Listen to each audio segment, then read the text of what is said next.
Welcome to a little bit of Monday Night Mayhem. He's Carrie, this is Frank. Let's talk some football tonight. It's Monday night. It's the night we talk football on here. We'll try to keep it on football tonight. But thank you guys for tuning in. Make sure you hit the thumbs up. You share it out. If you have not already, you like the content, hit that subscribe button as well. And if you're feeling generous, feeling thankful, feel free to send us some super chats tonight as well. We greatly appreciate that. Go help the channel. But been a bit since we've come on and had a loss to talk about, so could get a little interesting tonight. So after a couple days to stew on it, do you feel any differently than you did Saturday night? Do you feel any more positive about it, any more negative about it? I would say about the same. I'm still pretty disappointed in the defense. Looking back on it, I'm actually pretty proud of the way the offense performed, but defense outweighs that in my opinion. So basically the same I felt on Saturday night, it's the same I feel right now.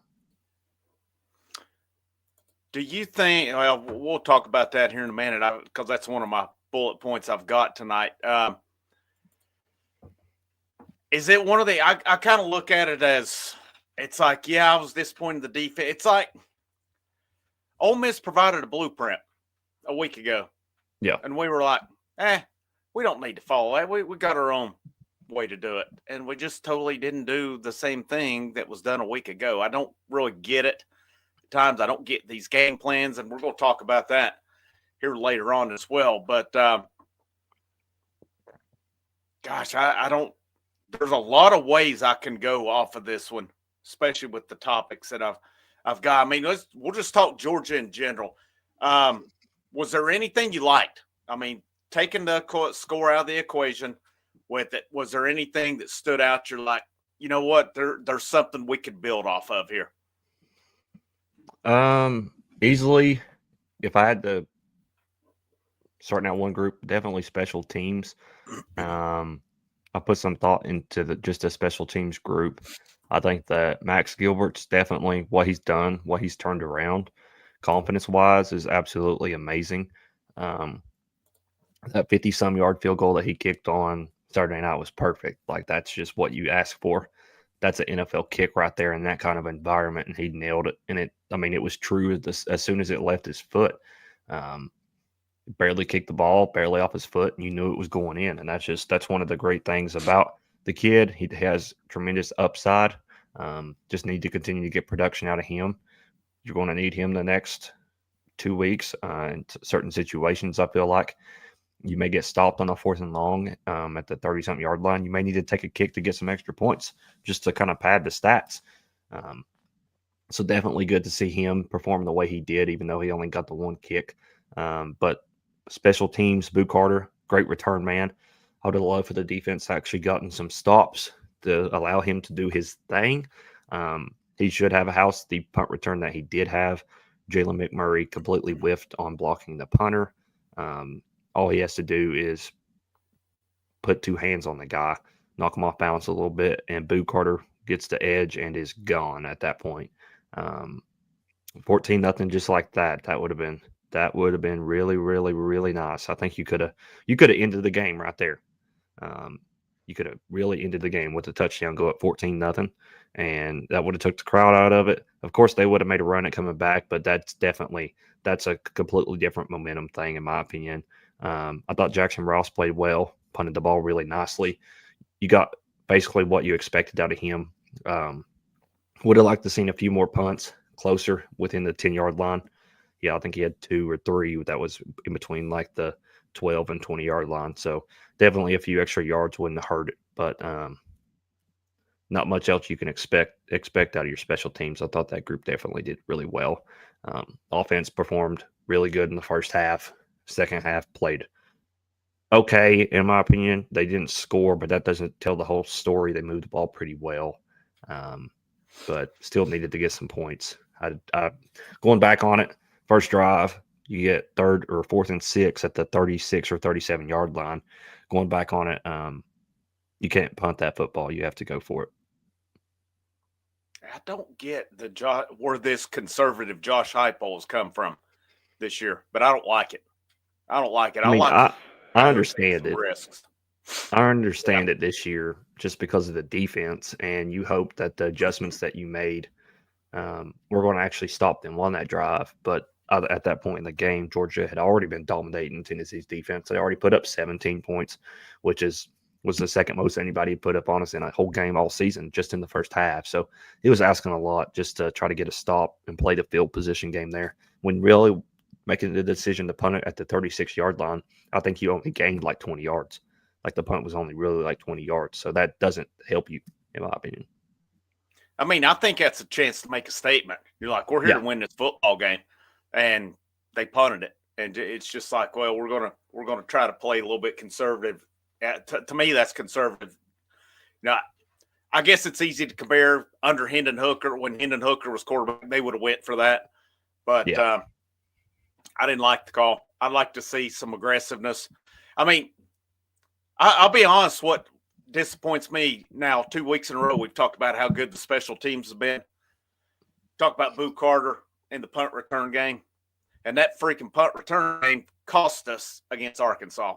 I know Freese Winters is in here. He'll rant about it here at some point. But if we'd had Boo Carter back against Arkansas, that's probably our first loss the other night. That probably is, yeah.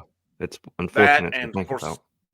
Yeah. And I mean, of course, you had the, run into the kicker or something in that game that negated a fourth down stop. But that kind of annoys me we still wonder, because we talked about it in the preseason. We said, well, everything we're hearing is Boo Carter's dynamic at punt returner, yet it took 9 damn weeks to put him in at punt returner. And all of a sudden, the special teams look special again, where earlier in the season, not so much.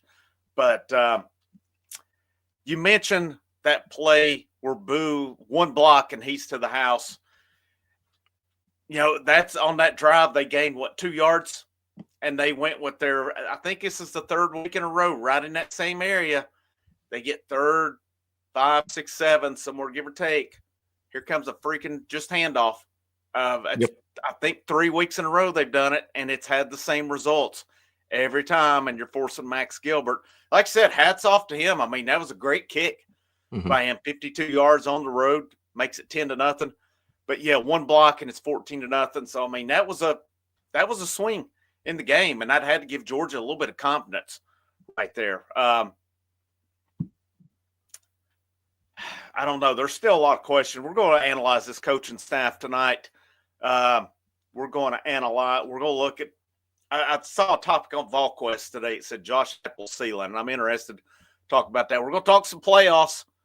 I don't think they're over yet, but it would certainly help for some results to happen along the way. How'd you think Nico played the other night? You hit it. You talked about the offense a little bit, but I thought he played great. Made some great decisions. Doesn't all go down on just how he's throwing the ball. He made a lot of mature quarterback decisions in that game. There was a lot of throws that he made that was the smart decision. He fit it in some tight spots. He decided to use his legs when he needed to. Did good in the RPO game. So, I mean, I thought that was one of his better games that he's played this season. Doesn't really show it on the stat sheet, but that doesn't all fall on him. There was a few open plays that end up getting taken away because of pressure. There was the one play where the running back, I think it was Peyton Lewis, or I don't think it was Dylan Sampson on the play. I saw that the linebacker was running straight up the middle, and Brew McCoy was streaking right down the field. He got enough separation on his defender. It was Lewis. Yep. Yeah, and he was open. And if you wait another second or two, Squirrel White's crossing the field, and there's nobody around him either. Just a few things that need to get cleaned up. It's asking a lot at this late in the season to get cleaned up, but I thought Nico played great, in my opinion. Progression each week, and I know Heupel's loving it. Yeah, and I still don't think we're going to see this offense at its full speed, I would say, this year. I think next year a little bit more. Let me hit a few of these comments here. So, Eric Jones, member of the channel. What's up, man? What's up, Indian Carry? It was rough losing. Got to flush it and move on to the next game. I'll tell you, man, this week against UTEP, we said we're probably not going to talk much UTEP. If I'm Tennessee, I go ahead and put my Vanderbilt game plan in, and I go ahead and run it this week to see what works, what doesn't. I know it's different teams that you're playing. I'm not even worried about UTEP this week. I'm coming out to absolutely annihilate them, and you're going to have to do it at Vanderbilt too. You have to beat them, and I'm not saying we go down there and annihilate Vanderbilt by any means. That'll be a tough game, but I would go ahead and get 2 weeks worth of planning in on Vanderbilt, because this game this week, there's no reason you shouldn't just destroy UTEP. The General, what's up, General? Defensive disappointment, but sooner or later they were bound to have a bad game. I can't agree. I cannot agree with that more. It was a disappointment, but man, they have bailed out the offense all year long. They really have, and I just thought the game plan sucked. We're not blitzing. Yeah. The linebackers had a rough night. I thought the safeties had a rough night. I thought the corners did some decent things, but obviously it wasn't enough. It seemed to me like it was more the middle of the field. It was. Where we got burned at. I mean, same old story, just a different year with Tennessee. Blunt Vegas Fall, what's up, man? Called Heupel, told him it's time for Boo Carter 3 weeks ago. Well, you should have put that call in about 2 months ago. Yeah, 2 months ago, but better late than never, Blunt Vegas. Appreciate that, man. General said, I think Carter should play both ways. That's interesting. He played both ways in high school, did he not? I would assume so. Yep. So, I mean, let's go. What about the wide receiver play? What's your opinion on this? We've talked about, I know we're rehashing some stuff. My memory may be a little kind of faded from Saturday night, but the wide receivers, man, what's up with them? What is that? I mean, it's 2 years in a row now. I mean, I got no idea. I don't know if there's an answer to it. I don't know if it's just the guys.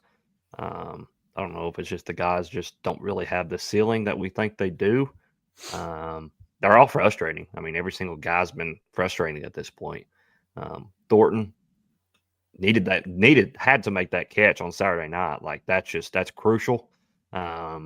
You got him jumping for a ball that he didn't have to and just hit both of his hands and just fumbled it. Awful. You got Squirrel. Goodness gracious. I know he's been battling injury all year, but there's been balls that definitely should have been caught.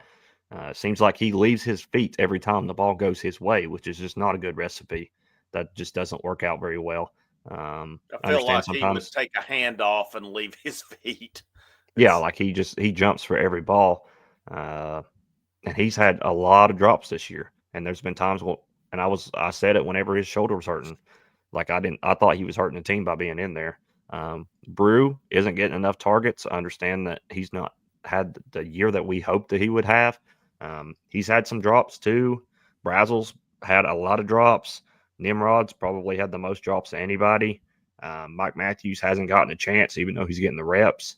And then you can't really argue about anyone else after that because there's nobody else getting reps. I just don't get why Matthews is not getting more of a shot. I didn't see him. I'm not there on the practice field, but at this point, you got a 5-star guy. I seen something the other day. He was ranked, I guess, depending on the publication, 4th overall, and as far as wide receivers go. And then, but he's got 3 catches for 35 yards. The other 3 are playing crucial roles on their teams. It's really infuriating, honestly. And I talked about it yesterday. Boo Carter's really the only freshman getting any kind of run this year. Yeah. Peyton Lewis. That's right. Blue Carter, Peyton Lewis has just started getting it, the last 2 or 3 weeks? Yeah, because of injuries. Yeah. I think I like what I'm seeing out of him. I think he's got a nice future down there for sure. Somebody mentioned Jordan Ross. I've not heard much. I don't think Jordan Ross is getting much run in the rotation. Special teams. Yeah, that's all I've seen from him as well. I know he did a little bit earlier in the season, but this staff just does not like to play younger guys. Nope. It is what it is. And, I think next year you're going to have to. You're going to have to play. If there's for some reason David Sanders Jr. comes in next year as not a starter from the get-go, we're going to know for a fact this coaching staff just flat out will not play younger guys. And that's all it is. I get so sick of, this dude knows his assignment or something. I mean, it's like last year with Joe Milton. I know it would have probably not went well over the locker room, but Nico should have been getting reps last year in SEC play when you knew what Joe Milton's ceiling was. And that to me is a bit of a red flag that, we're seeing Ohio State and Alabama and all these teams playing these big-time freshmen, yet Tennessee's got guys that can't catch the football or can't get open or anything. And all right, Mike. Thanks for showing up. Go ahead and hit the road there, bud. So, but somebody's got to make a play. Somebody has to make a play. And I know Thornton's made some. Like I said, Brew, I just don't think Brew's getting the targets. I don't know. I don't think anybody knows why Matthews, even the VolQuest 24/7 writers I've seen, they're like, I don't know. I don't have an answer for it. And I think we might as well just accept this point. We're not going to see him. And I got to hope it doesn't lead to him exploring other pastures this offseason. What if he? He's gonna play this week. That's a certain. He scores 2 touchdowns this weekend. I get that it's against UTEP. I get that they're a 10 times much worse inferior opponent. I think he's got to take somebody's reps when it comes to the Vanderbilt game. I don't care where you line him up at. He's lined up at the slot. He's lined up out wide. They've done the thing where he's even lined up out wide, and then they switch him with the slot because they see an adjustment. So, I'm just not sure. You just can't convince me he's not top 5 in the rotation. That's just the way these guys have performed. Even if you just go game by game, if you just make the adjustments in game, like where Thornton dropped the ball. Thornton, you lose snaps because you dropped the ball. It wasn't like it's an excusable drop. No, there's nobody around you. I get that you've been probably the most helpful wide receiver on the team this season, but if you make bad plays, you got to get punished. So, yeah, I agree. Yeah. I totally agree with you. You can't play favorites, and I'm tired of playing the favorites. You perform each week. I don't care if it's Brew McCoy. Brew McCoy drops a ball like that, he's got to sit down. He's got to sit out for a few snaps. You can't just you got to. At some point, you got to be like, I got to hurt your confidence to make you better. And if I hurt your confidence and you just ball ship, that's on you, buddy. This is SEC. This is a business at the end of the day. It's not all about just friends and building men that's going to compete at the next level. No, it's at the end of the day, it's about Tennessee. It's not about yourself. I think it's a case, too, that it seems to me like a double standard. A young guy comes in, drops one, they're out. Veteran guy comes in, drops one, nope. We'll just keep on going with it. Just get set up again. Yeah, I agree with you, man. There's got to be some accountability. I don't know that that's happening with the wide receivers. Again, that's 2 years in a row. And and again, maybe Hendon Hooker was just that good. Alex Golesh just that good. I think Hooker made a big difference. He's an older dude, was perfect for the offense, but still, man. Jalen Hyatt prior to his junior season had not done a whole lot. To be honest, he had his moments, but then all of a sudden, probably the best. Yeah. Isn't he the only Biletnikoff winner in Tennessee history? Yeah, he is. If I'm not mistaken. And that's saying something because there's been a lot of really good wide receivers come through this program. Cedric Tillman was doing it. They took Cedric Tillman and what he did. He's playing the NFL now. Jalen Hyatt. But then all of a sudden last year, it was like Ramel Keaton last year regressed, dropping passes right back in and stuff. Yeah, they're a young dude. And I don't know, man. It's frustrating. It's aggravating. Some people mentioned Boo. Why why the heck not give Boo a chance on some screens? I mean, I don't have a problem with it. I mean, I would, if I'm going to do screens, I'm going to do it for somebody that can get me some yardage. And Squirrel White ain't it. Squirrel White is averaging basically nothing after the catch this year. So it's not like we're hitting him. He's making all these plays. And I like Squirrel White. It's nothing against him. It's just the facts, man. I mean, none of these receivers are making plays. And no. The only guy that does something after the catch is Brew. Yeah. In my opinion, I mean, it's just a deep shot or we don't even target him. No, he's not getting enough targets that he needs to.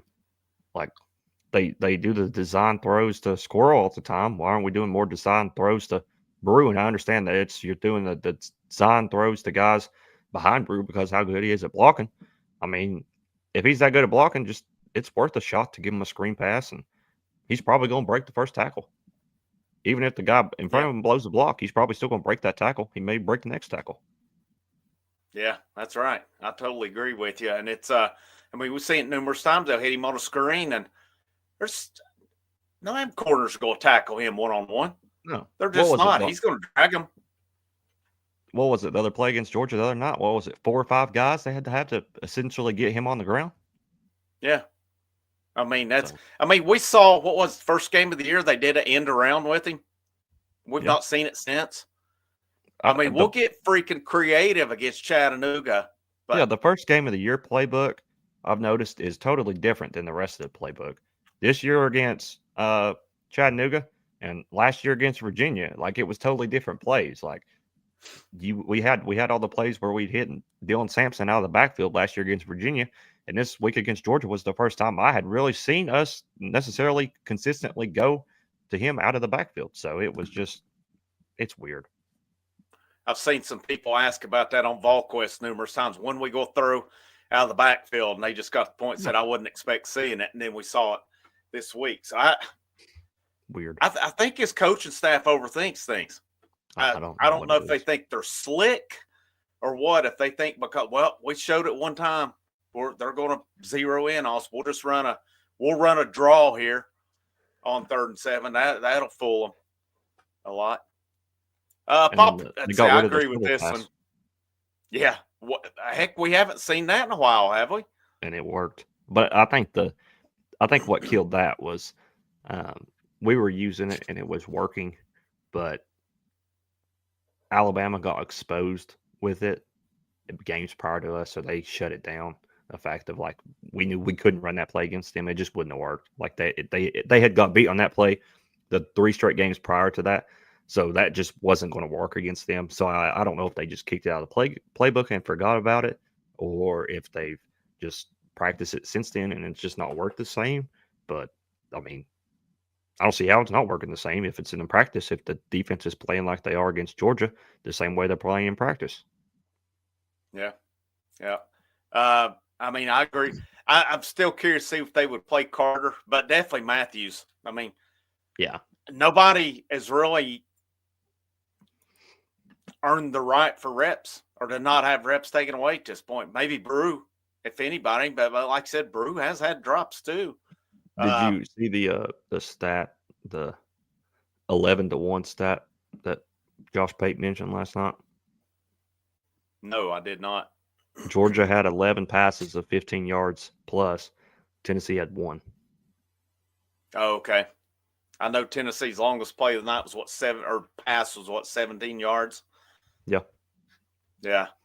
Yeah, Georgia, it's like once Carson Beck hit that one pass, it was on. And it was due to James Pierce jumping off sides, 2 out of 3 plays? Yeah, and that's the sad thing about that play where he jumped off sides is McCoy made the Kamal Hadden tackle. Same thing that Kamal Hadden did last year against Florida. He bumped the guy when he could have wrapped him up and ran for a touchdown.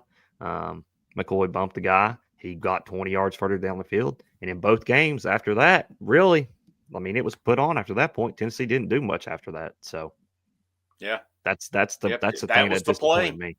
Yeah, it's the shoulder bump play. If you see a Tennessee quarter make a shoulder bump on a tackle and the guy doesn't go down and he runs down the field for 20 yards or a touchdown, I'm sorry, the rest of the game, I know exactly how it's going to go, unfortunately. And I really felt like up to that point, I was texting some buddies of mine. It's like, I felt like we were better than Georgia. And then, Yeah. obviously Georgia showed different the Did rest you, of the game. But Josh Pate, because Josh Pate, you know who Josh Pate is, right? yeah, Yeah, he was there on Saturday. Tennessee went up 10-0. He looked to a guy that he was talking to. He said, "Man, this feels a lot like last week. The game he was at the week before that was Alabama at LSU." He said, "I mean, crowds into it, hostile environment. You come first quarter, you get punched in the mouth, and the other team takes over." And he honestly, like, he admitted to the fact that he thought Tennessee was about to do that. He knew that Georgia would bounce back because, I mean, it's still Georgia at home, which is totally different than LSU at home. But he said, like, I honestly thought that there was a real possibility that Tennessee just took over that game and totally beat the fire out of Georgia. yeah. I mean, it had signs of it. It had signs of it for sure. This is an interesting case. I don't know Heupel would have benched Joe Milton had it not been for that injury. I really don't. And if that's the case, Heupel's probably he's probably got a little heat on him this year. But I want to talk some about Heupel, and I think we got to be real careful where we go. I've seen a lot of crazy comments this weekend. Definitely got to get the playmakers on the field. I don't know that we always do it. I'd like to see some, 2-back sets or something. Get some guys going. Like you said, that's the first time while we've thrown out of the backfield. Get a guy going for a screen. Fake a handoff, hit the other for a screen or something. Papa J, member of the channel. What's up, Papa J? Hate to hear your car broke down. Hopefully you didn't have to hitchhike tonight, but glad you're able to get in, make it. Hopefully get the car fixed. Their defense definitely had a lot of missed assignments as well. That's for sure. Obviously we've seen the officiating. I got a real laugh out of Heupel. The guy asked him the question. He just turned the microphone around instead of did you see that? Yeah, I watched that night. That was and pretty I'll funny. I'll go back since you were just talked about the 2 running back sets. Like, at this point, if Bishop's out, Selden hasn't done anything to earn the spot. You have a guy in Khalid Keith that is a running back that's built like a defensive end. Like, I don't know if it was on a video or what, but I saw a picture of a guy with quads bigger than anybody on the team. I had to look it up because I thought it was just a random defensive lineman, and it wasn't a random defensive lineman. It was Khalid Keith. The dude's huge, and I think he'd fit perfect in this offense. Just a bowling ball. Arkansas did it, and they with a 230-pounder, and he dominated us. And he played really good against Texas this past weekend. Really physical guy, and I think that there's just times when you have Dylan Sampson and a 230 or 40-pounder with quads the size of a tree trunk. Like, that's just dangerous. Yeah, and Tennessee wanted that dude. It was down between Tennessee and Arkansas last year too. So, yeah. I mean, they've been exploring trying to get that bigger running back, and then they get one and they don't utilize him. And I mean, I don't know. I mean, it's hard for me to fault them too much on what they've done with the running backs. I mean, based on the year Sampson's had, Lewis looks pretty good. Bishop's had some pretty good moments, but still yet, man, the wide receivers aren't doing it. So why not try something a little bit different? And I just feel like they've kind of not do that. I had with the how close do you think? Do you think Tennessee was close to winning that football game? Was that 14 points one of those where it was worse than it looked, it was closer than it looked, or about right? I think you could switch it any way you want to. If you're a Georgia fan, you're going to say that game wasn't close. If you're a Tennessee fan, you're going to say that game was close. I think if you take it back from a neutral standpoint, when Tennessee had the ball with, 10 minutes left in the fourth quarter, with the chance to tie the game up 24-24, the game was close.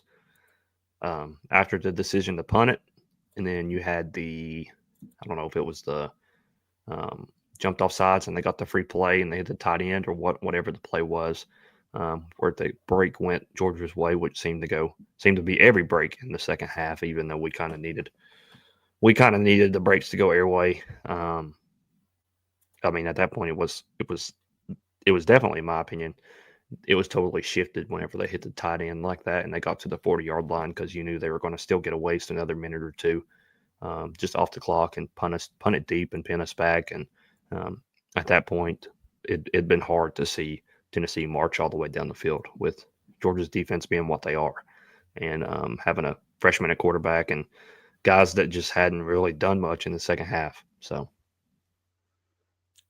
it was wasn't as bad as Alabama last year on the road, but it was very similar. I thought started out good in a good position and then just did nothing. Defense did nothing. Offense couldn't finish. I don't know. I felt like there was some ways Tennessee could have won. I mean, let's face it, the refereeing sucked the other night, but the refereeing did not cost Tennessee that football game. Tennessee cost themselves the football game with their garbage plan. But still, man, I've seen one of these coaches at some point is going to have that moment where they take the fine because there is no excuse for the top. Well, all this money that's rolling into college football, it's bad throughout college football that you can't have full-time, fully trained referees. Yeah. That, I mean, like the one where every time there's a defensive substitution switch, we see guys loafing off the field on it. And all of a sudden, the referees tell them all of a sudden they got 3 seconds and they call 12 men on the field. That was totally made up. Yep. That was a totally made up call. That was something that would happen at Blountville Middle School in the Church League Softball League. That was what that was right there. Totally made up on the spot. Has not been enforced anywhere all year long. That was a total bogus call with it. The face mask was garbage. The Squirrel White was hit well before the pass got to him. I still wonder about the tight end over the middle, if that was a fumble or not, because I've not fully been able to tell if he fully had possession of it or not. Those are game-changing plays, but at the same time, I'm not sitting here blaming that on the refs, but still, that's sorry. That's just awful. And I still think there was a world where Tennessee could have and should have won that football game the other night, but you can't let Carson Beck, who was by numerous outlets the preseason #1 overall pick in the NFL draft, you can't give him all day to sit back there. I mean, they didn't touch him. He definitely didn't have to wash his uniform after the game, and he may not even had to take a shower after the game. He probably did because he had to run a little bit, but it's just the same thing. And that anything else on Georgia? I'm about ready to flush Georgia and move on. But what do you think? Flush it. Let's flush it and move on. I want to talk this coaching staff tonight. I want to talk coaching staff, then we'll hit playoffs. We got about 25 more minutes here. I've seen people saying I'm done with Tim Banks. I can't say that. I can't say it over one game because this team is not 8-2 without Tim Banks' defense this year in that unit. And I've seen people say, well, Rodney Garner's carried them and such. I mean, Keenan Pili went out. They've still had a pretty good defense. The linebacker play has fallen off, but that defensive backfield has gotten a lot better. They played good football this year. Saturday night was the exception to it. I don't know. There's nobody I have a problem with on the defense. You agree or disagree? I totally agree. I mean, you got Inge's first year at linebackers. It is a little concerning that you lose Pili and the linebacker play drops off that much, considering Arian Carter and Jeremiah Thielander are your starting linebackers next season. So that's pretty concerning to see that the linebackers playing as poorly as they have since Pili got injured. So that's a total surprise. But I mean, first year coach in Inge, I love the guy. I think he's doing a great job. That's a position group that had been pathetic, and they're actually pretty stinking good for the majority of the year. Defense line, I would give Rodney Garner should be the second most tenured coach on this staff other than Josh Heupel, in my opinion. And Willie Martinez, I mean, you got to give him a chance. He's totally revamped the secondary, and they've done a great job. Tim Banks, still as much of a Tim Banks lover as I am a Tim Banks hater. Uh, he's had some piss poor games throughout his career here. I think it's funny that people thought that he was actually good enough to get a head coaching job, just because of this season. The Georgia game completely shut down all those possibilities, in my opinion. There's not a single team in America that saw that game and said, I actually want that defensive coordinator to be my head coach. So with that much talent, that's a little concerning because there's a really high chance that you just don't really have as much talent this year as you do next year on the defense. So that is concerning going into next year. Overall defense, I'm okay with everybody. I wouldn't even be close to firing anybody on the defense right now. Mm-hmm. So that brings me an interesting point on it. We've seen it. Georgia has got Josh Heupel and Tim Banks number one because Georgia has everybody's number. Back, the Tennessee staff. Oh yeah. I mean, going back, Heupel's first year was 2021. Georgia won 41-17. 2022, Georgia won 27-13. That game would have been much worse if not for the rain. Georgia had to go conservative because it was piss poor in the rain on it that night. Last year, they beat Tennessee 38-10 and then 31-17. So Tennessee tied the most points they've scored against Georgia, and Georgia, I think that's something that's underrated. Georgia's defense has owned Josh Heupel. Georgia's offense has owned Tim Banks during this time, and that doesn't get talked about enough. Is Georgia's strength and conditioning just that much better? They're that much more of a physical team. Obviously, Georgia, Kirby Smart's been there longer than Heupel. He didn't have to deal with the defections. He was handed a pretty good roster when he took over. He's just made it even better. Is it still a talent discrepancy? Is it strength conditioning? Is it a combination of all of it? I would say it's a combination of all of it, really. The thing is that Georgia is, especially on that defense, you have to play really stinking good every stinking week, because there's a guy behind you that's just as good as you are, more than likely. We've seen that. We saw that this year. We saw that in the game the other night. They can just bring in guys that you may not have heard of. Some of their fans may not even heard of them, and they're just as good as the starter. So, and Tennessee just doesn't have that on defense outside of the defensive line. Like linebackers, 2 or 3 deep, no. Secondary, 2 or 3 deep, no. So it's definitely going to take 3 more years until you can look forward to that as a Tennessee fan. But, 2 or 3 more years, it's going to be the same story with the defensive line because a lot of these mainstays are going to be officially gone from this program at that point. So, I would put it on. They just have depth, a lot of depth. Like if you're a Tennessee player, hey, I didn't play that good, but I'm not losing my job. And if you're a Georgia player, you're like, okay, I didn't play that good. The guy behind me is just as good as I am. If he gets 2 more reps than I do next week, he could make a play, and my playing times drop significantly, and nobody would bat an eye at it, which is crazy. I think Tennessee's defense, I hate to say it can be even better next year, but, man, you've returned a lot of guys next year. You're going to lose Pierce. You're going to lose Amari Thomas, Bryson Eason, Elijah Simmons, Dominic. I think Dominic Bailey has a COVID year, I heard, or I'd read about somewhere. So, what the wild cards to me are your Joshua Josephs, your Tyree West, guys that, West, with him being hurt, I've not heard as much of him lately. Joshua Josephs has had a pretty good year, I think. So, a Jackson Moy keeps getting better. Jason Jenkins keeps getting better. Omar Norman Lott's going to be gone too. So, they're going to lose some players. They're not, Pilley is already done.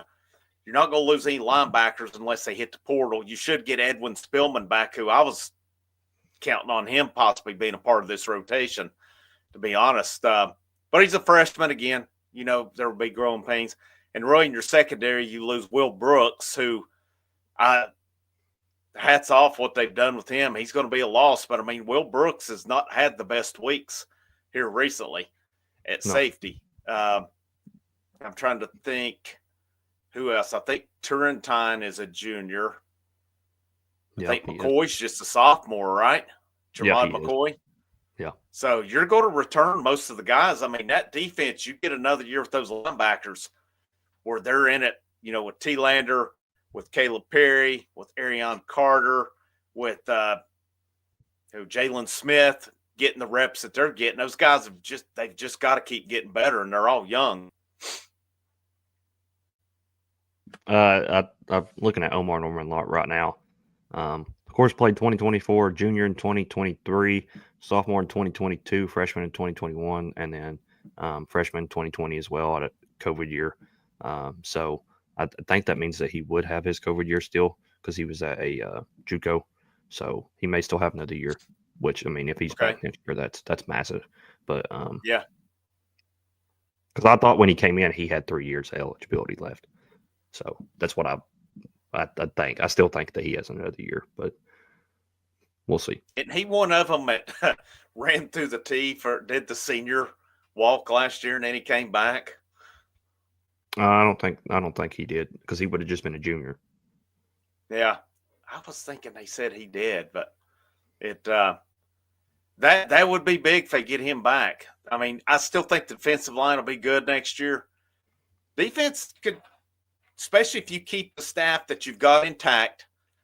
I think that defense will keep going. To me, this is the side of the ball I've got the questions on. And I know Josh Heupel's never fired him. I'm not all for it, but I'll tell you what, man. I think some questions have got to be asked of 3 coaches. And that's Joey Halsley, that's Kelsey Pope, and that's Glenn Ellerby. Yeah. I don't have a problem with the running backs coach. They've done their job. Jerry Mack did his job. He coached them well. He built the room. I think Darrell Sims has done a pretty good job this year based on what Sampson's done. I mean, Bishop was getting better. Peyton Lewis looks pretty good. I think Cam Selden, it's been a case he hadn't been able to be healthy all year, and he's just fallen behind because of it. Mm-hmm. Yeah. But those other 3 guys, though, they've got some proving to do because, I mean, Pope has done it with Jalen Hyatt. Tillman was pretty good. Ramel Keaton, that first year Pope took over pretty good. I mean, Pope was in the program already when Cody Burns was wide receivers coach. So, it's kind of a seamless move at that point. But you can't blame it all on Joe Milton now. There's no – out of these units, it's Halsley's quarterback coach. We're not set. I mean, Nico's getting better. I don't think he's getting enough credit because he's not getting the help around him. The wide receivers are not getting better. And we continue to not play young guys, or at least give them a chance on it. Glenn Ellerby has yet to develop a player, a high school player he's recruited in 4 years, going on his 4th year there. Yep. It's either Jeremy Pruitt, guys he's inherited, or guys he's got through the portal. There's a couple of JUCO guys in there as well, but they're all Jeremy Pruitt guys he inherited, or it's all guys he got through the portal. He is yet to develop an offensive lineman that they signed from the high school ranks. That, to me, is concerning because that's what you're going to have to do next year on it. So if you're Heupel, do you say, I know these guys can get the job done, I'm going 1 more year, and it's either crap or get off the pot, or do you just go ahead and get off the pot? I think you gotta stick it out because I think the only guy that you can necessarily just put in the front seat to get fired is Ellerby. But then again, he did bring in David Sanders Jr. and next year is a make it or break it year for him. You lose all the guys on the offensive line, so there's going to be a guy that he's developed that does get a lot of playing time. I think it's Umerov. I think that's the guy that you kind of see step up. There may be another guy or 2, maybe even Larry Johnson. It could be anybody, but you're going to see a guy develop but from him that definitely gets thrown in there next year. So next year is a make it or break it year for him. Well, we talked about the other night, too. You think Satterwhite takes over at center?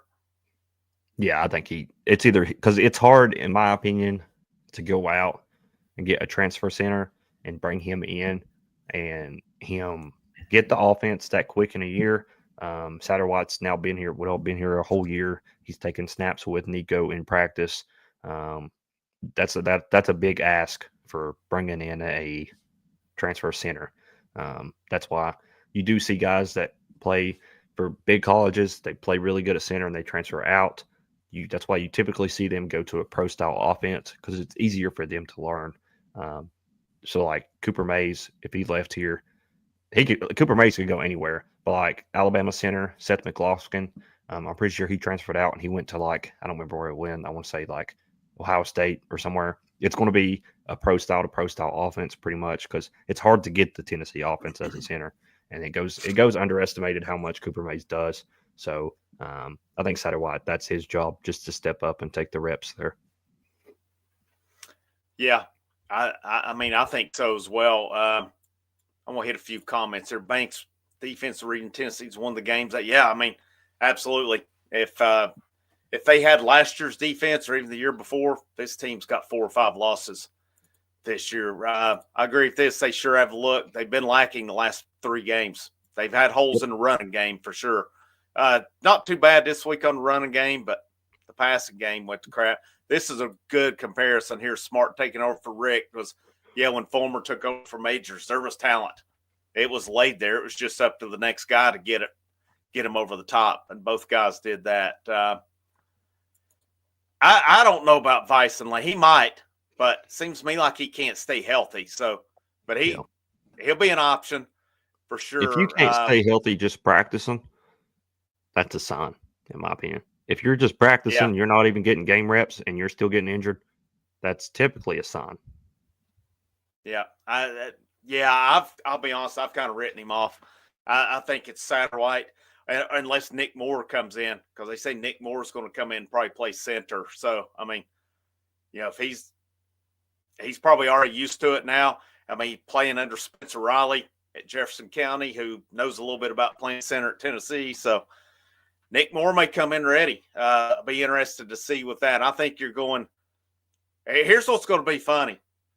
We've been saying it the whole year. David Sanders Jr., moment he gets in town, he's a starter. It's going to be funny when it's Larry Johnson and Lance Hurd at the tackle spots next year. I don't see that happening, but, nothing would shock me when it comes to young guys. I think it's David Sanders, right tackle, unless they moved Hurd, which I don't see it. David Sanders, Sham, Satterwhite. I think we pretty much in agreement. You think they go Portal for left guard?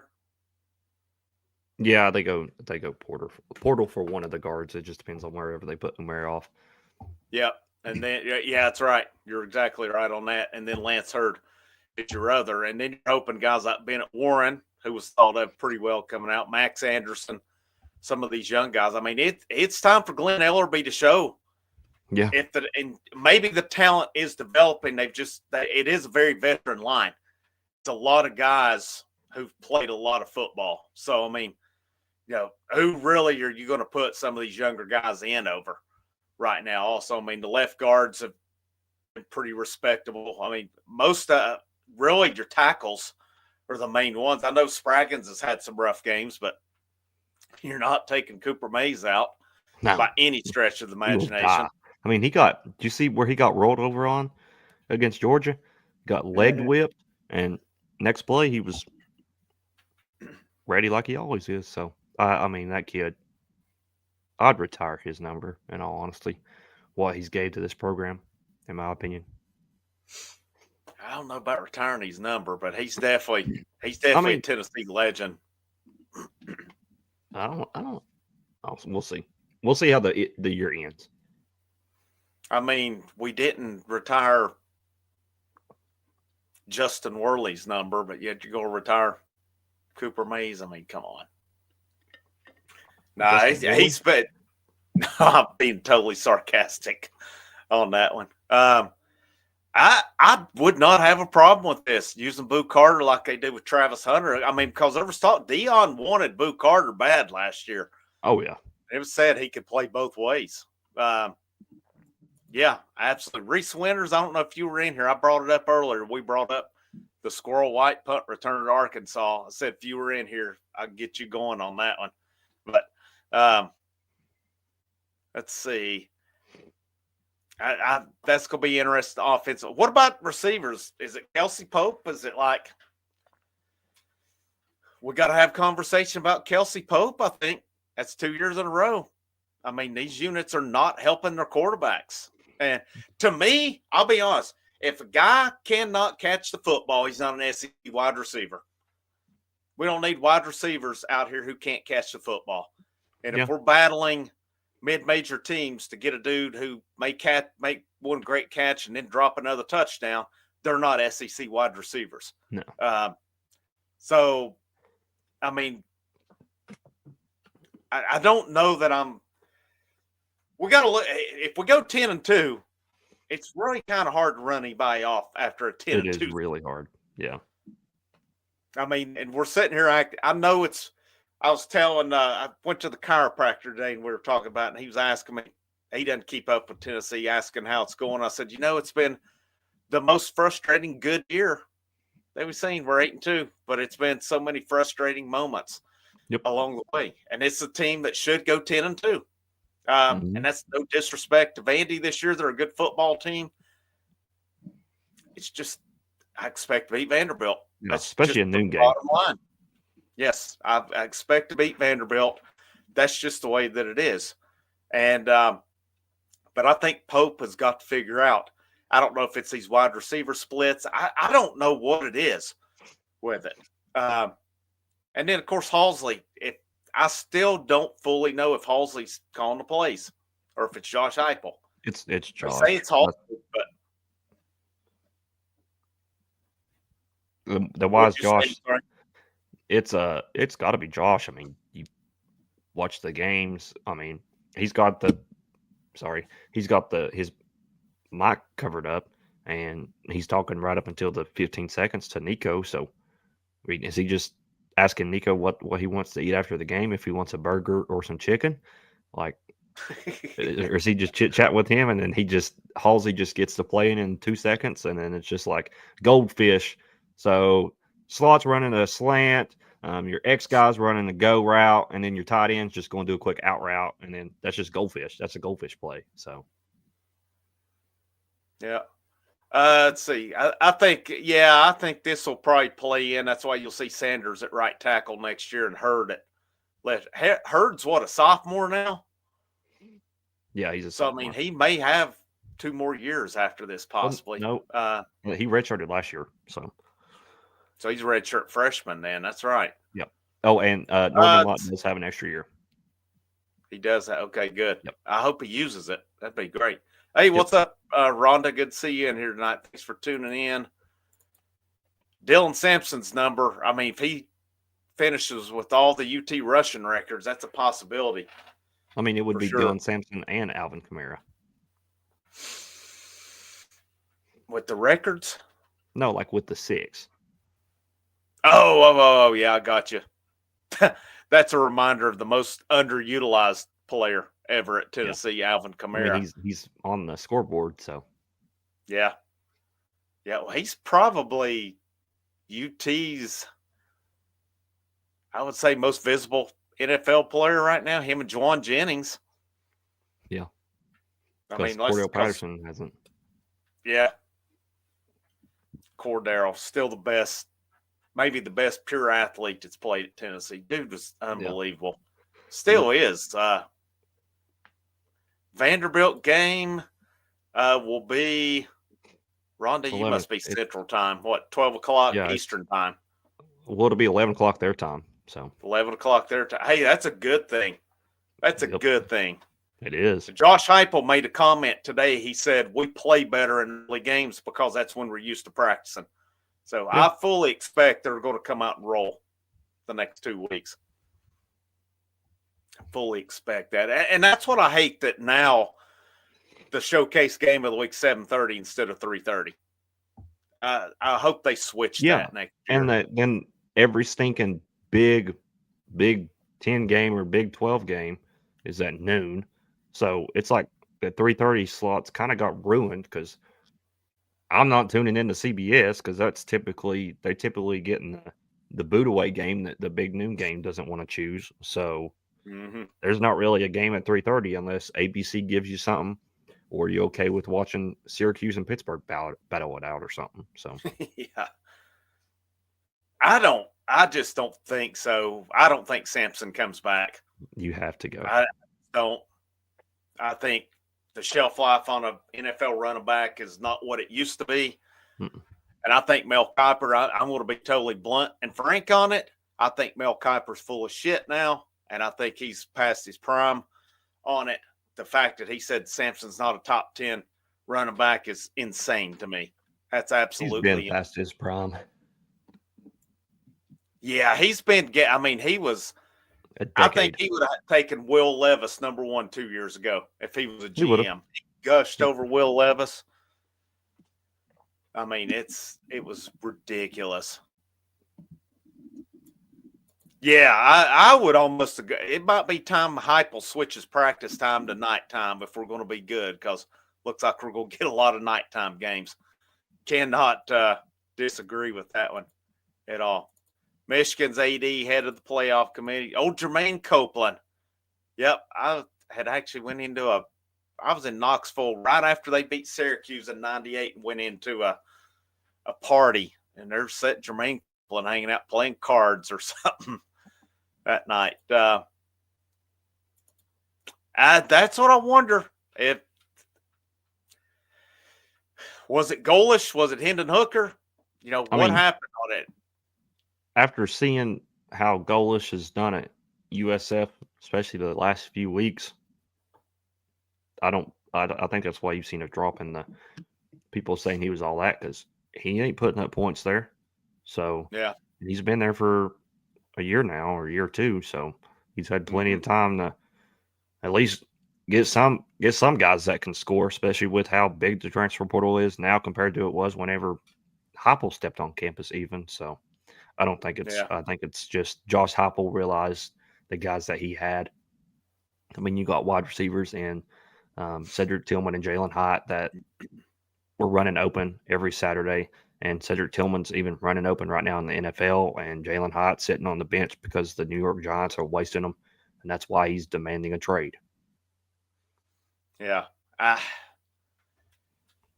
mean, I don't know what's changed. People say there's still dudes running open. Nico's missing it. I mean, I don't know on that one, but you know, it's I don't know, especially like I said, if Tennessee goes 10-2, which is going to segue us into the playoff talk here to conclude the night on it.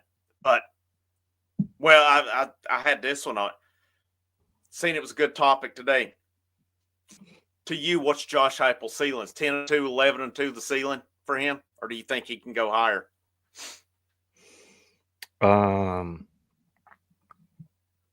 Of course, the ceiling to me is a national championship, but the ceiling to me for Jeremy Pruitt was a national championship, and the same applied for Lane Kiffin, Derek Dooley, and Butch Jones. So I think realistically, from a neutral standpoint, until Tennessee gets a offensive line that's like actually elite, that's 1 or 2 guys deep at every spot.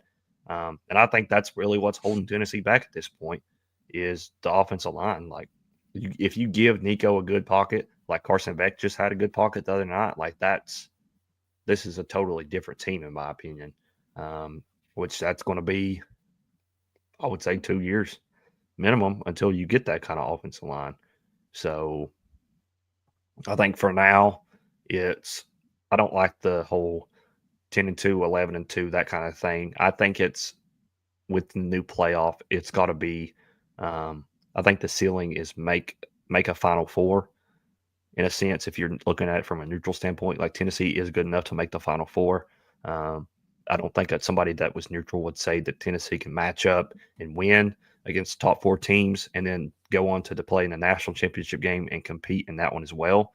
I don't know many neutral guys that would say that right now or say that in the next year or two, just considering the lack of depth, the lack of athletes that you have on the offensive line, and also at this point, the lacking playability of the wide receivers, and then the defense that seems to be, we don't really know what we're getting out of them whenever we play a good team. You play a good team at home, the defense does what you expect them to do. if you look at it in Tennessee's 2 losses, the defense just didn't play good. Arkansas moved the ball at will, and they had a lot more chances to score more points, and they didn't. Georgia made Tennessee look like that was the same defense we saw against Purdue in 2021. So there's still a lot more answers until you can directly say Tennessee compete in a Final Four and compete for a national championship if you're looking at it from a neutral viewpoint. How many years do you think it realistically should take Heupel to be able to win a national championship? I think the period for him to get it done, if you're looking at it from a criticized standpoint, it's got to be within 5 years. I think you have to put that pressure on of we need to at least make a Final Four, if not make a national championship game, if not win one within the next 5 years, because I think that's kind of tells the tale. Okay, he's been here for 4 years now. When he's here for year 6 or year 7, if there's still position groups that you have holes in, that solely falls on Heupel, and he's just not getting the job done and filling the positions with guys. We know he can bring in star quarterbacks. He can get a guy or two that's dynamic at the wide receiver. He can get stud running backs. But at the end of the day, you got to put together a whole 11 on offense. Then you got to turn around and put together a whole 11 on defense. And you're not competing for a national championship if you have holes on each side of the ball. You made a good point earlier talking about the wide receivers. Maybe it's just the case that we think their ceiling's higher than it is. I mean, let's face the facts. The main 3 receivers right now, well, Squirrel White, the main 4, 3 of them are transfers, and why are guys transferring? Because they're not playing in other places. Yeah. So, they come in, Brew, Thornton, they were both pretty highly rated come out of high school. Brazel, I mean, I don't know much about Brazel. I'd never heard much about Brazel prior to him coming this season. But maybe we're just expecting more out of these guys than they should. And I think it's a case, too. Probably, you're losing Brew, you're losing Thornton after this year. You got to develop your wide receivers. You got Travis Smith, who says he's good to go. You've got the other 2 guys coming in. Hopefully you don't lose anybody. And then your offensive line. Yes. Go ahead. On the wide receiver thing, excuse me, it sucks to make this comparison. If we had Dane Key and Barry and Brown from Kentucky, this offense is insane. I hate to break it to people. Kentucky's in a position they are right now because of those 2 wide receivers. I think if Tennessee had those 2 guys, if you can just get 1 or 2 extreme playmakers from a school like that, Kentucky doesn't deserve those 2 guys. They're 2 of the best players on the team at Kentucky, in my opinion. If Tennessee had them on the roster this year, they're both starters, in my opinion. And Tennessee's sitting at a different position right now of, honestly, I think you could win the game. I think you could win at Arkansas and take that loss off of their record right now if we had both Dane Key and Barry and Brown. Just because, in my opinion, watching them live, watching them in years past, I've watched them last year and this year in person. Those are 2 great wide receivers. They're just stuck at Kentucky. So, and Tennessee just doesn't have those guys. You had it with Jalen Hyatt and Cedric Tillman, but it's gone since then. I mean, you can say where Mel Keaton was supposed to take that job. No, he wasn't. He wasn't good enough. He was never good enough. He made the 1 good catch against Florida, but he had plenty of other drops going into that. He was Mr. Drops before he really turned into last season of all he did was drop. There was still plenty of balls that he dropped in the years prior, and people overlooked that because he made one diving catch against Florida. Yeah, they've got to have those playmakers, and hopefully Travis Smith or one of those guys coming in is that. I don't know if you can find one during the portal. Maybe those guys hits the portal, and Tennessee can get one or both this season. That's what they're missing, though. And, another Jalen Hyatt but again, Jalen Hyatt had the 1 year, really, and that was enough, though. We heard about how good Brazel was going to be. We've not seen it other than really the Bama catch. I mean, he's had a couple moments, but I think you've got to build Braylon Staley, he's supposed to be a burner. So, maybe he can get in and he'll redshirt this year I'm pretty sure. So hopefully he hits weight room good, ready to go. He has that speed supposedly to do it. Matthews hopefully doesn't get too discouraged, sticks around. Travis Smith comes in, looks the part already. They just got – I'm tired of seeing possession, guys. Give me playmakers. You got to have guys that can catch a football, but you got to have guys that can make plays too. I mean, I think they're recruiting the tight ends really well. I mean, pretty sure you're losing Kitzelman unless he has a COVID year. But the rest of your tight ends should be back. Plus, you got a couple good ones coming in through the high school ranks. Your line, I think, next year could be some growing pains, but I think a couple years down the road should be pretty good.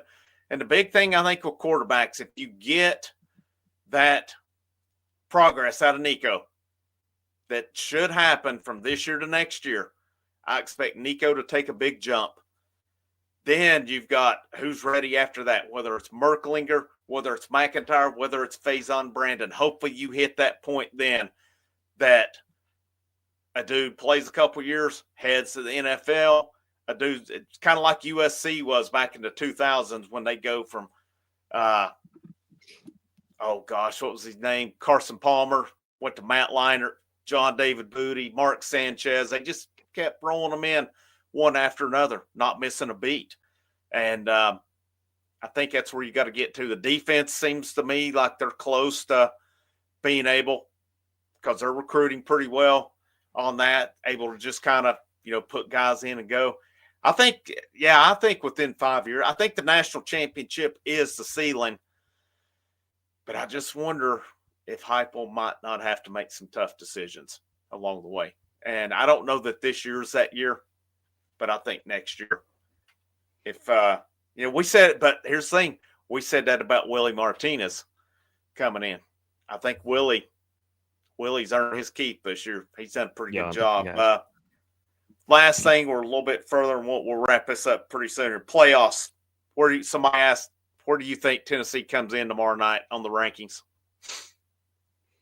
Tomorrow night.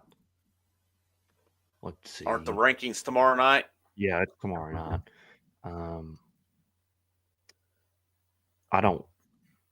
Honestly, it wouldn't surprise me if they sit us at 13. But I think if I'm guessing tomorrow night, we sit at 10 or 11.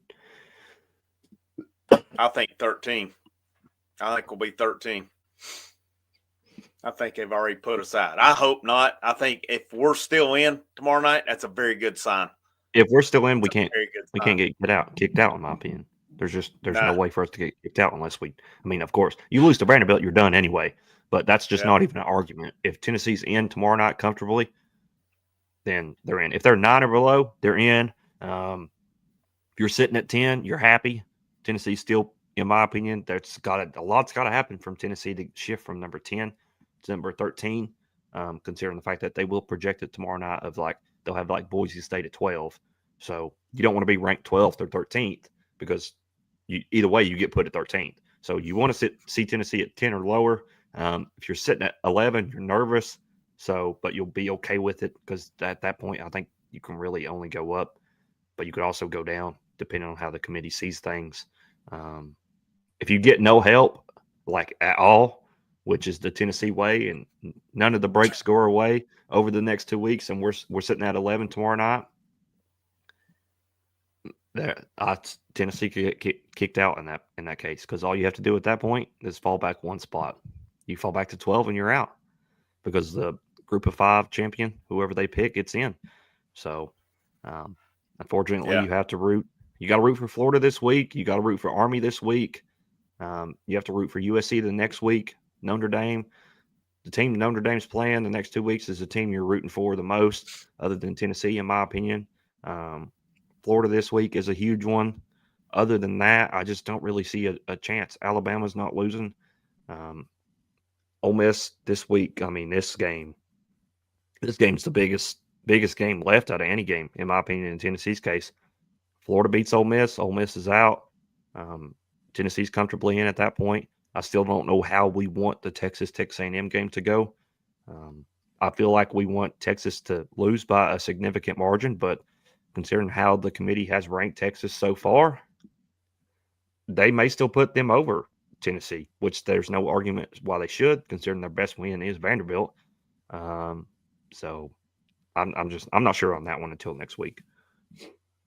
I don't know that I have a problem with Texas beating Texas A&M because that puts them out, and that's somebody one less we got to contend with. Notre Dame need them to get beat. A couple under the radar games to watch out for. One, I think, is Penn State at Minnesota. I think that could be a sneaky game. That's this week, isn't it? I think it is. I may be wrong on that one, and then another one is Georgia goes to Georgia Tech, if I'm not mistaken. I don't think so either, but Georgia Tech did beat Miami. So that's just not. That one's probably so far down the realistic thing. Like that's asking for. I think that's Mississippi State has more of a chance of beating Ole Miss than Georgia does losing at Georgia Tech, in my opinion. And Mississippi State plays at Ole Miss. Yeah, I don't know about that. I don't think either is realistic, but the Georgia Tech one, they've surprised some teams this year. I think Georgia's a whole different animal, but the Penn State at Minnesota is one I could see happening because Minnesota's sneaky. What if kind of sneaky? Indiana loses by 15 plus this weekend? I think they should be out. They've beaten nobody. No. I mean, they have literally beaten nobody. Penn State, I think if they lose or out, they've beaten nobody. ACC shouldn't get but one team. They've beaten really nobody. I mean, like you said, one of your Power Five or Group of Five, whatever they call them, has to make it. Whoever the highest rank, whether it's Boise or whether it's Army. Tulane, I think, is in the mix too on it. I mean, Oregon's going to be in. Ohio State, if they don't lose this week.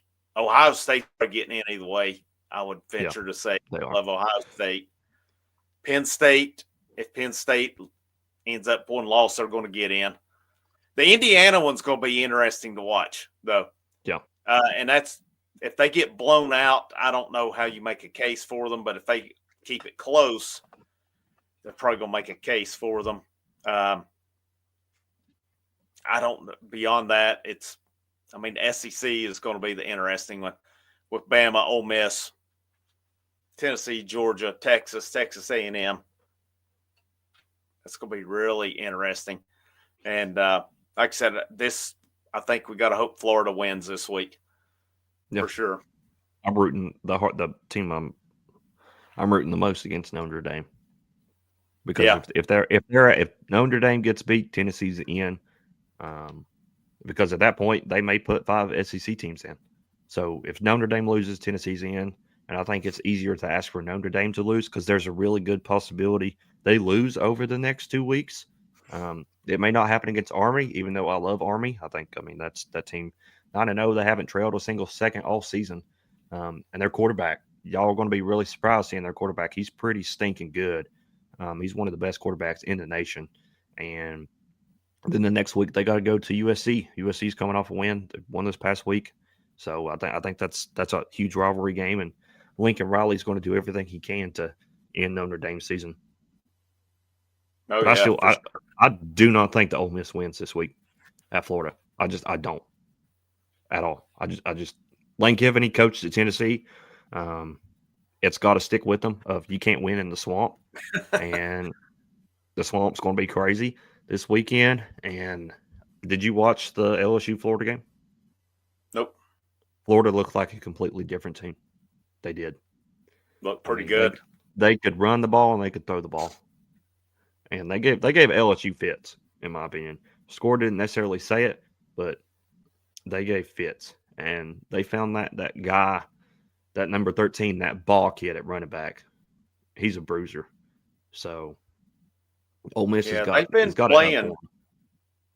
playing a lot better football after that Texas A&M game.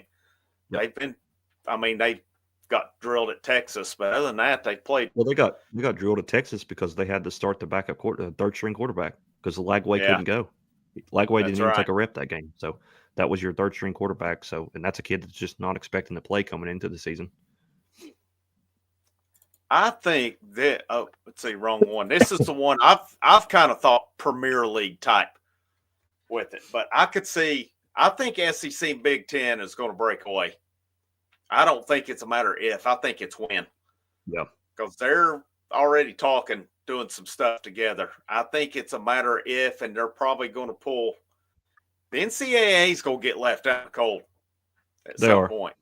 Yep. It's going to happen, and Tennessee was about to be the starter of them in Florida State last year when the NCAA started that crap with Tennessee over what NIL stuff over rules that were not even there. So it's going to happen. It's just a matter of, and I expect ESPN and Fox will back it when it happens too. It's going to be a game changer. It's going to be huge. You might as well just call it semi-pro ball at that point. It's basically what it is anyway. But yeah, the Notre Dame thing, they need to join a conference. It's either that or they're on their own. I mean, bottom line. The playoff was created for Notre Dame to have the easiest path to the national championship game. Yeah. So the they only created problem is the fifth spot for them. Yeah. Yeah, you're right. So The problem fifth gets the path. The fifth spot gets the easiest path of anybody to the national championship game if you get the fifth spot. Now, they said Saturday, I did not know this because I thought that SEC, Big 10, Big 12, and ACC got the 4 spots, but they said if that group of 5 school is ranked higher than one of the other 4, they will get that 4th spot on it, which was pretty interesting. That's not going to happen, though. No, I mean, the one possibility is the Big 12, though. With BYU losing, I think Colorado's going to be the team to beat. And that, how high is Colorado going to be ranked? It's going to be the thing. That's going to be the question. But, I mean, if it's Boise State or Army or something, yeah, I don't see it either. But I don't think Tennessee's out. I think if we're around 10 or 11 tomorrow night, it's a good thing. If they're 13, they could still get in. Going to need a little bit of help. Hopefully, like you said, Florida. Where do you see, if you had to put an order of how you're going to see the rankings tomorrow night, where do you see just Florida, Georgia, Tennessee, and Ole Miss get ranked? Like, just you don't have to pick a spot for them. Just like who's the first at SEC, who's second, who's third, who's fourth. Do you mean just Alabama Texas instead of Florida? I thought I said Alabama. I may have thought Alabama Florida in my head and said Florida. So Alabama, Georgia, Ole Miss, and Tennessee rank those 4, considering they're just going to continue to show love at Texas and keep them in the top 4. I think you're going to see Bama, then Georgia, then Ole Miss, then Tennessee. Okay. That's what I think. I don't necessarily agree with it. If they want to say with Ole Miss that if they're comparing, well, Ole Miss beat Georgia, Tennessee beat Alabama. If they want to then come up and say, well, Ole Miss went to South Carolina and beat them on the road, and they handled them pretty well, I don't have a problem with that because I think South Carolina is possibly one of the top 5 teams in the conference. And I mean, it's the home loss to Kentucky. Yes, you can't. That in itself puts Ole Miss right behind Tennessee. I don't care that you beat Georgia at home. I don't care that you beat them by 18. You lost at home to Kentucky. Yep. Tennessee beat Kentucky by 10 points, and they could have won that game by a whole hell of a lot more. And I watched the Ole Miss Kentucky game. Kentucky could have won that game by a lot more. So, and Ole Miss could have won that game by a lot more too, but you never felt whenever you watched the Tennessee-Kentucky game that Kentucky actually was going to win the football game. That just wasn't a thought going through anybody's mind. So that loss to me should kick them out. I think the home loss to Kentucky and a home loss to NIU should be killer factors to the 2 teams that I'm talking about, but they're still getting love in the eyes of the committee. So I don't know at this point. Isn't it funny how those 2 losses don't get mentioned, yet Tennessee's loss to Arkansas keeps getting mentioned? Yeah, and then it's the same thing. like the road loss to Arkansas is a better loss than a road loss to Vanderbilt. So yeah, and a home loss to NIU, well, that's and a one home of the loss to worst losses Kentucky. in college football. Yeah, it's just it makes no sense. It made no sense what they said last week, and it's just No, and they did get backlash from seemingly everybody. Every national media member gave them the fits over it because they deserved to get the fits. yeah. All they had to do was lay out the facts, and the facts proved that what they did was completely wrong by many means within the top 12. So I don't know. I have no idea how it's going to look tomorrow night. I think it's. I may be more nervous tomorrow night watching the rankings than I was watching the Tennessee Georgia game, if I'm being brutally honest, because that determines the rest of our season. They put us at 15, it's not happening. Put us at 14th, Oh, yeah. it's going to be hard to see it happening. They put us at 13th, it's hard. It's going to be hard going to bed tomorrow night, sitting at 13, knowing that Tennessee has to get help. And the same thing if we're sitting at 12, in my opinion, because we know the Tennessee way of we're not going to get any help. And even if we do get help, they still might make the argument because they're going to try to make the argument. And it just doesn't. I don't feel like it would go Tennessee's way if it came down to those factors. I mean, I think this is the best thing. They've got to blow out the last two. Definitely got to blow out UTEP, and it would not hurt at all to go down to Vanderbilt and just lay it on them. I mean, put it you all can't. together at that point. And I mean, at this point, that's one of the things too of if Tennessee gets left out at 10-2, I'm sorry, Josh Heupel, the respect has to go. The respect to your friends, the respect to everybody has to go next season. You can't just beat Kentucky by 10 at home. You can't just not score at 2 minutes left in the game against Mississippi State to make it cover the spread and make it a blowout. You have to quit showing respects and put the points on the board. It doesn't matter at the end of the day. Like, I don't care that you're friends with this guy. If you want respect from the committee, you got to beat the ever-living crap out of teams, and you got to lose friendships over it because at the end of the day, your job at Tennessee should be more important than your friends that you have at Mississippi State or any other school, because that's going to keep Tennessee alive, and that's going to keep you a job.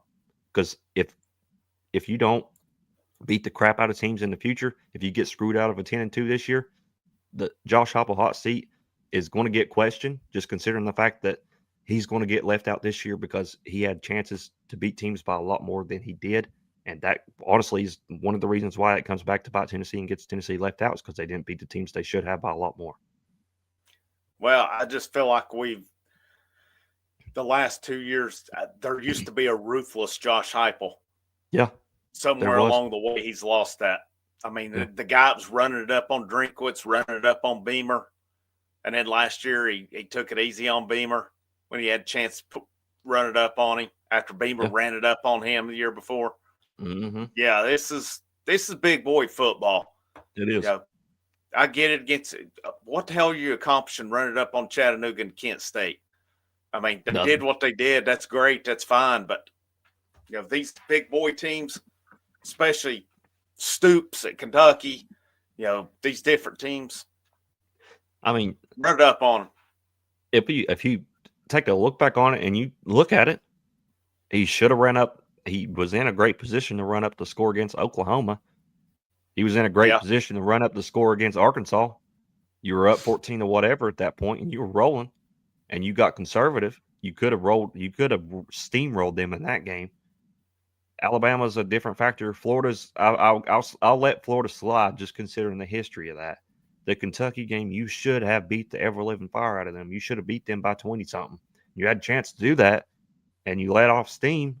And then Mississippi State, I understand that Nico wasn't available in the second half, but then again, you just stood around. You were moving the ball, and you still just stood around and let the clock go down. And you had the ball at the end of the game with 2 minutes left in really nice field position, and you said, this is my friend on the other side of the line, so I'm just not going to score, even though if Tennessee would have covered the spread in that game, that's a helping factor. That is, and you can't change my mind. That is a helping factor this week. I think I agree with this. I think now that Heupel got a defense, he got complacent. Yep. Or he got conservative. And I'd like to see them go back to this. They used to call those games as if when they didn't have a defense, that's when they were balls to the wall. Well, you need to go back to that philosophy. And you know what? I don't know if they go all kamikaze and go all wild and it costs them a game, so be it. I'd rather one cost us doing that than being conservative on it. It's just me. But, you know, the bottom line, I think Tennessee's going to need some help. But tomorrow, it's going to be really interesting.